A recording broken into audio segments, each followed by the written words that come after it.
सबसे बढ़कर पाकिस्तान की बहुत बड़ी इसमें कंट्रीब्यूशन, इनको कन्वर्ज करना बहुत चैलेंजिंग था। इजराइल नहीं चाहता था कि ये एग्रीमेंट साइन हो, वो चाहता था नो वॉर नो पीस के दरमियान में हैंग रहे सारी सिचुएशन। आई एम श्योर ये सैंक्शंस उठाने की बात जरूर हुई होगी। अमेरिकन प्रेसिडेंट अपना इमेज रिलेटिवली जल्दी रिकवर कर सकते। ट्रंप की रिट जिसको कहते हैं ना, उनकी रिट कितनी है नेतन्याहू पर। सर, पाकिस्तान ने तो हम देखने नामुमकिन को मुमकिन कर दिखाया है। पाकिस्तान के इस तारीखी किरदार की दुनिया भर में तारीफें भी हो रही हैं। वाशिंगटन, तेहरान जैसी सख्तगीर कुव्वतों को पाकिस्तान एक मेज पर लाने में आप क्या समझते हैं, कैसे कामयाब हुआ? टर्निंग पॉइंट क्या बना आपकी नजर? जी बहुत शुक्रिया माहम और ज़ैर आपका कि आपने इनवाइट किया। वाकई बहुत अच्छा वक्त भी कह लें या अच्छा मौका है जिसमें ये फाइनली डील हो गई है और बड़े इंतजार के बाद दुनिया ने बड़ा नुकसान उठाया। ना सिर्फ उन दो मुल्कों ने या तीन मुल्कों ने ये डायरेक्ट कॉन्फ्रंटेशन में थे, बल्कि वो तमाम मेरा ख्याल है 8 बिलियन लोग जो इस पूरे प्लानट पर रहते हैं, मेरा ख्याल कोई भी नहीं बचा होगा जो डायरेक्टली या इनडायरेक्टली इकोनॉमिक रीजंस की वजह से, सिक्योरिटी की वजह से या और वजूहात की वजह से इफेक्ट ना हुआ हो।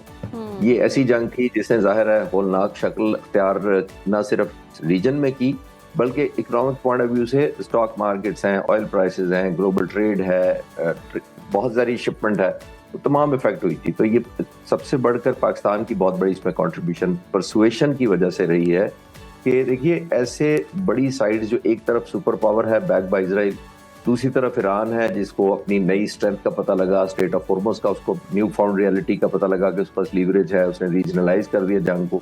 इनको कन्वर्ज करना बहुत चैलेंजिंग था और ऑब्वियसली हुआ होगा इस वजह से कि एक्सपेक्टेशन बहुत ज्यादा है। फिर नैरेटिव और परसेप्शन दोनों साइडें चाहती हैं कि मेरी फेवर में हो, यानी कि अगर जंग बंद होती है तो ऐसा लगे कि मैं जीता हूँ।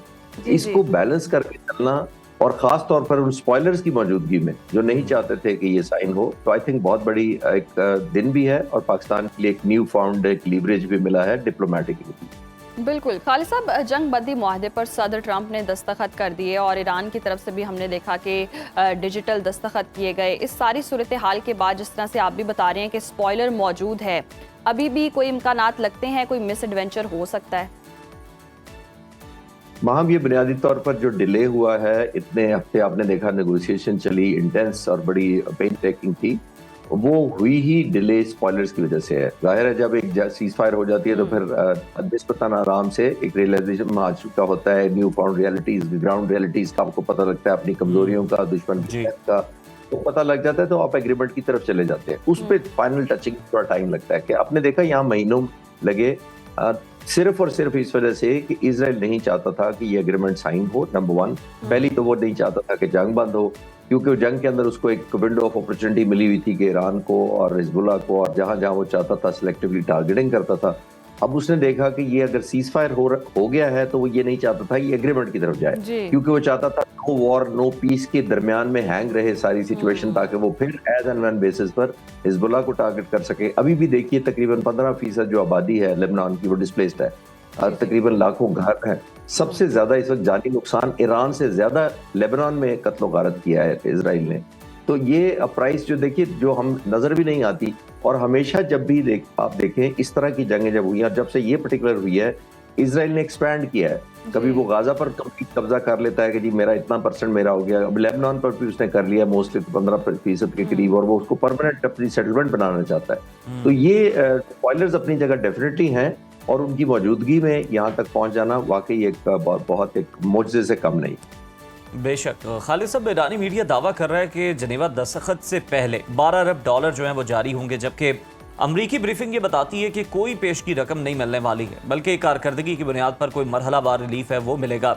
इस तजाद को कैसे देखते हैं? क्या आप इस तरह की बातों से कोई मामला तय नहीं पाते तो ये मामला खुदा न खास्ता डील डिरेल भी हो सकती है? उज़ैर देखिए, क्योंकि एक तरफ सुपर पावर है और एक तरफ ईरान ने न्यू फाउंड लीवरेज हासिल की है। अब एग्रीमेंट बहुत सारी चीज़ों पे हुआ होगा, अब जब पब्लिक होंगी तो वो अमेरिका के लिए एम्बेरसमेंट है। मेरा भी मानना यही है कि आई एम श्योर ये सैंक्शंस उठाने की बात जरूर हुई होगी और कुछ पैसे जरूर मिले होंगे, लेकिन क्योंकि अमेरिका एक सुपर पावर है, जब वो ये कह दे, अगर वो मान जाए ऑफिशियली कि हमने इतने दिए हैं, तो फिर तो ऑलमोस्ट नजर आ गया ना कि कितनी कॉम्प्रोमाइजिंग सूरत हाल से अमेरिका ने ये सुलह की है, ये एग्रीमेंट किया है। तो I think optically America denial mode में रहेगा, लेकिन मुझे ये लगता है कि मीनिंगफुल जब तक ईरान को नहीं एश्योरेंस हुई होगी, और खास तौर पर जो फ्रोजन इसके एसेट्स हैं उनके बारे में बात आगे नहीं चली होगी।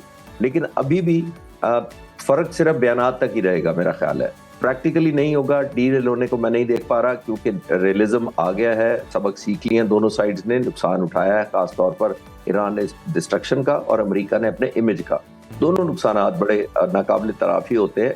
इंफ्रास्ट्रक्चर का तो फिर भी हो जाता है, यानी आपने बिल्डिंग बनानी है, बिजली घर बनाने हैं, पानी के दोबारा प्लांट लगाने हैं, लेकिन अमेरिका ने जो रेलेवेंस अपनी इन्फ्लुएंस रीजनल खोया है उसमें शायद दहाइयां लगी।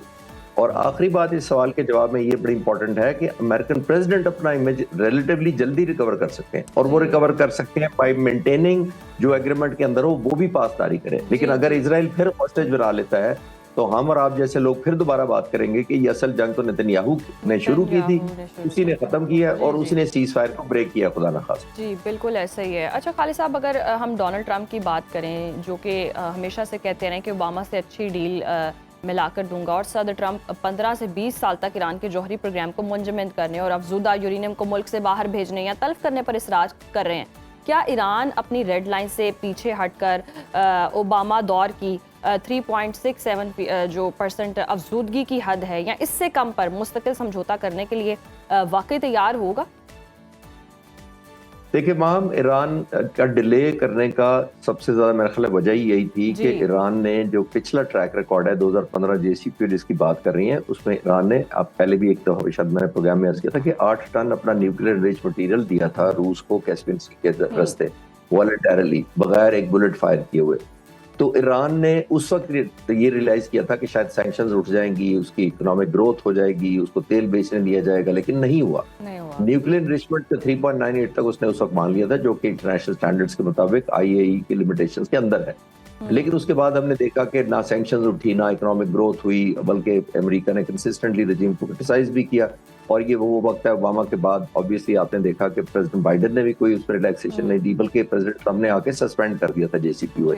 तो ईरान ने ये देखा कि मुझे, जिसको कहते हैं ना, गुड बॉय बनने का भी कोई फायदा नहीं हुआ, और अब ईरान ये इसीलिए डिग्री ऑफ एश्योरेंस ज्यादा चाह रहा था कि मुझे डिग्री ऑफ कंफर्ट या एश्योरेंस दी जाए, और वो भी एक वेरीफाइबल मैकेनिज्म हो जिसके तहत ये सदर या कोई और आने वाला सदर फिर साल 2 साल के बाद फौज लेकर लश्कर कशी ना कर दे कि जनाब मुझे लगता है कि ये हो गया। तो मेरा ख्याल है ईरान रेड लाइन तो अभी क्रॉस नहीं करने देगा, क्योंकि कॉन्शियसली चलेगा, क्योंकि उसने पिछला ट्रैक रिकॉर्ड में देखा था कि उसको वो कंपनसेशन या बेनिफिट्स या डिविडेंड नहीं मिले थे जो उसने साइन करते वक्त जेहन में रखे हुए थे। सही। खालिद साहब, इसराइल के इस डील के कामयाब होने या नाकाम होने में सबसे ज़्यादा किरदार है इसराइल में से नेतन्याहू की बदतरीन शिकस्त के साथ ताबीर किया जा रहा है। ट्रंप भी नेतन्याहू से नाराज़ हैं, चाहे दिखावे के लिए ही सही, लेकिन उन्होंने लबनान पर हमले करके डील को नुकसान तो ज़रूर पहुँचाया नेतन्याहू ने। क्या इसराइल इस मुआहदे को नाकाम बनाने के लिए कोई सिक्योरिटी बेस्ड एडवेंचर कर सकता है?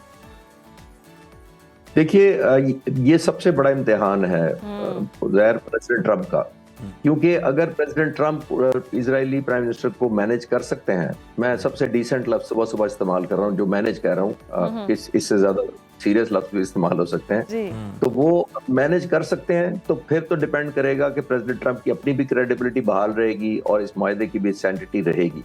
लेकिन अगर ये मिसएडवेंचर हुआ, लेबनान में हमले बंद ना हुए, जो कि उनके डिफेंस मिनिस्टर और दूसरों ने कहना शुरू कर दिया है कि हम इसको पासदारी नहीं करेंगे, ये हमारे लिए नहीं है कोई बाइंडिंग, तो ये फिर प्रेसिडेंट ट्रंप की क्रेडिबिलिटी कॉम्प्रोमाइज होगी। ये सबसे ज्यादा नुकसान ईरान को या इस मुआहदे को तो होगा ही होगा। प्रेसिडेंट ट्रंप की इनएबिलिटी होगी कि देखें, वो कहने की हद तक कहते हैं, लेकिन उनकी लिमिटेशन इतनी सीरियस है कि वो इजराइल को कंट्रोल नहीं कर सकते। तो आई थिंक डिपेंडेंट होगा प्रेसिडेंट ट्रंप की रिट, जिसको कहते हैं ना, उनकी रिट कितनी है नेतन्याहू पर, तो सारी की सारी आउटकम उस पर डिपेंडेंट है। सही सही। अच्छा खालिद साहब, स्ट्रेटेजिक लिहाज से आबना हुर्मुज़ की नई हैसियत आप क्या बनते देख रहे हैं? ईरान का मौक़िफ़ था कि आबना हुर्मुज़ का इंतज़ाम अब पहले जैसा नहीं रहेगा, जबकि ट्रंप और फ्रांसीसी सदर मैक्रोन का कहना है कि वहाँ किसी किस्म का टोल कबूल नहीं किया जाएगा। तो क्या ईरान टोल टैक्स लेने के फैसले से भी पीछे हटता दिखाई दे रहा है आपको?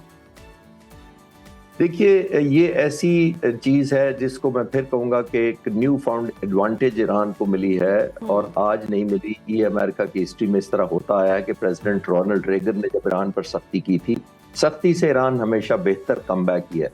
रोनाल्ड रेगन ने जब सख्ती की थी तो इन्होंने हिजबुल्लाह बनाई थी, फिर उसके बाद क्लिंटन ने जब सख्ती की थी तो उन्होंने अपना न्यूक्लियर प्रोग्राम शुरू कर दिया था। फिर जॉर्ज डब्ल्यू बुश ने, जिसने ईरान को एक्सेस ऑफ ईविल कहा था, जब उसने प्रेशर डाला था तो ईरान ने अपना बैलिस्टिक और क्रूज मिसाइल शुरू कर दिया था। तो ये ट्रेडिशनली हिस्ट्री रही है। ईरान को जब आप प्रेशर डालते हैं, ईरान ने अभी 1 साल के अंदर प्रेसिडेंट ट्रम्प ने 2 दफा हमला किया, तो उन्होंने स्टेट ऑफ हॉर्मुज़ का एक कार्ड खेल दिया, जो कि बड़ी कामयाबी से शायद न्यूक्लियर बॉम्ब से भी ज्यादा सीरियस है। तो ये ऐसी एक चीज है, हमें ज़हन में रखना चाहिए। मैं लाइटर रोड पे सुबह सुबह करता हूँ, जैसे एक बच्चे को साइकिल चलानी आ जाए ना, तो फिर उसके बाद आप जितना मर्जी उसको मारें कि तुम साइकिल चलानी भूल जाओ, तो वो भूल नहीं सकता। तो इसी तरह स्टेट ऑफ हॉर्मुज़ की साइकिल चलानी आ गई है, तो वो उसको पता है कि अगर मैं अभी मान भी जाऊंगा कि अच्छा चल मैं टोल नहीं लेता, तो आने वाले वक्तों में उसको अपनी लीवरेज, अपनी कैपेसिटी और स्टेट ऑफ हॉर्मुज़ की सेंसिटिविटी और ग्लोबल इमेज जो या ग्लोबल जो इफेक्ट्स हैं स्टेट ऑफ हॉर्मुज़ के, उसको पता लग गए। तो अभी अगर वायलेट का करेगा तो ईरान भी शायद नेक्स्ट टाइम वायलेट करे, अगर अभी एग्री कर भी जाए वो। नाकाबंदी यानी जो है वो करना सीख चुका है ईरान। बहुत शुक्रिया खालिद चिश्ती साहब आपके।